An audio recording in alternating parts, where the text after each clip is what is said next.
Now, let's talk about the Grammy Foundation and the Philadelphia chapter. You're actually the governor of the Grammy U program. Can you explain that to your fans? Well, exactly what that is? I am on the board of governors. I think there's, wow, we have about 20 board of governors. Okay. That set up, we meet once a month. Mm-hmm. Basically, it's a Grammy society. I'm sorry, and it's basically a chapter that they have in different states. Like New York has its chapter, LA has its chapter, Philadelphia has a chapter.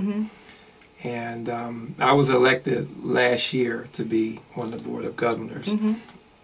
They figure that you can bring something to the table that will help the state of music now, the conditions of music and musicians in the town, or songwriters or producers. I mean, they look for your ideas basically to do what it says, govern, you know, what's happening in the music business. In turn, when things come around like voting for Grammy songs and things like that, many of us will get an opportunity to actually sit and go through all the material that's being selected for the Grammys, and you vote. Exciting, yes. You know, so you know we when you're a governor, then you have voting status, you have voting power, and that counts in the whole scheme of the Grammy thing. Yeah. So how does one get nominated to become a governor? Well, you first have to join, which is, I should plug that. Because, you should, absolutely. Yeah. Because it will scroll at the bottom of the screen, whatever you want, yes. Well, you definitely want to join. You want to become a member, but when you become a member, you're not a governor, or you're not a voting member. That takes time. You have to kind of go through the ranks. But I think some of the qualifications are you have to have 6 songs published. I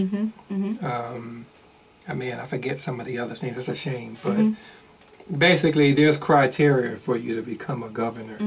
But they do encourage we encourage people to join, because there's so many things that you can benefit from the whole society. It's kind of hard for me to go through the list of things now. So is there a recording studio that you are not affiliated with? Any record label or recording studio that your name is not involved with? Because you're everywhere.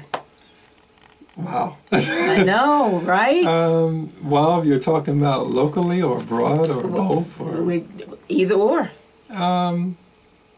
Probably a short list. Okay. You know, if in most of those places would be abroad, but all of the major studios here in New York and Nashville and LA, and I've pretty much been through them all. Absolutely. I'm sure you have. And speaking of abroad, you have been all over the country: Switzerland, Africa, Poland. I mean, how does Randy Bowland keep it all together? Like, I mean, do you get homesick? Like, I don't know. Yeah, well, I am human, so yes, you all are. of the things that you would expect to happen to one does happen, but I guess I could say I'm used to it. You know, I've done it so many years that I feel like I know how to balance it. You know, as far as having the stamina and endurance for things that get thrown at you. Most of it is kind of like spur of the moment. Yes, like I'm sure. Since I've been home,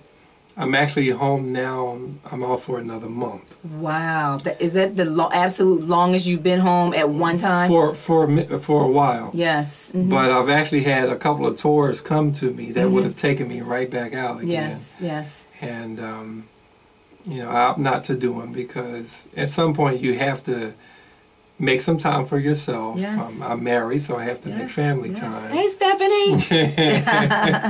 And you know, you have to think about things like that. It's easy to get caught up and say, hey man, this is another opportunity for me to make some money and take some trips and work with an artist that I didn't work with before. But you know, it's like just maybe the passing of Drew Levert and his brother and things like that make you stop and say, you know what, I better focus on some other things that life has, or my life has in this equation.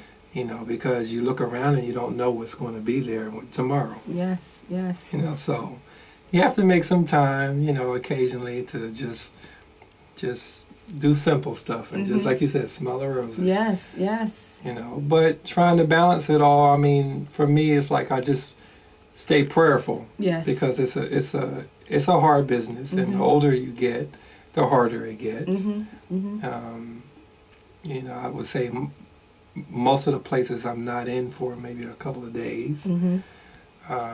So it's hard to really relax or anything like that. So it's a toll on your body, but I try to eat right and rest and exercise a little bit, you know, and that's it. So what do you do for relaxation? And what do you do? You know, how do you relax and stop and smell the roses?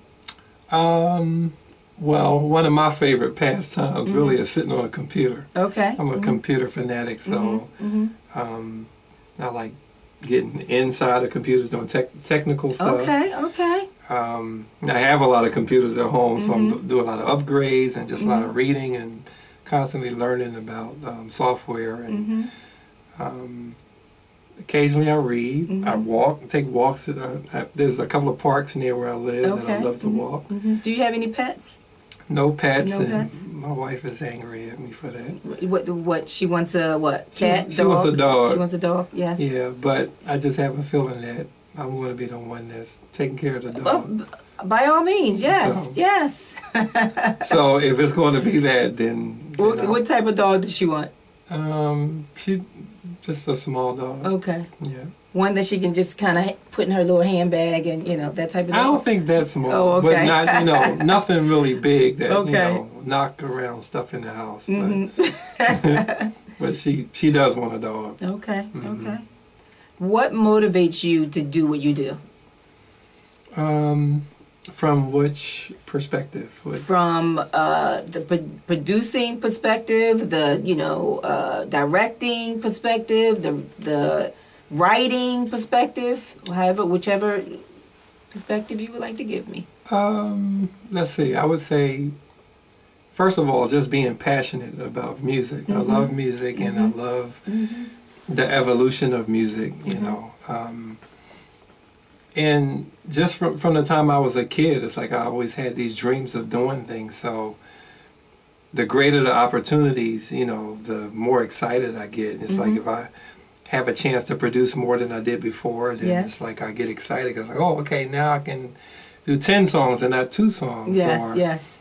I'm presently working on a solo record. Okay, so, that's something new that's, I guess, has me inspired. You know, I wasn't really in that direction before. It's like everybody was kind of kicking me in that direction. Like, you know, when we're going to get the Randy Bowland project? That's all I kept hearing.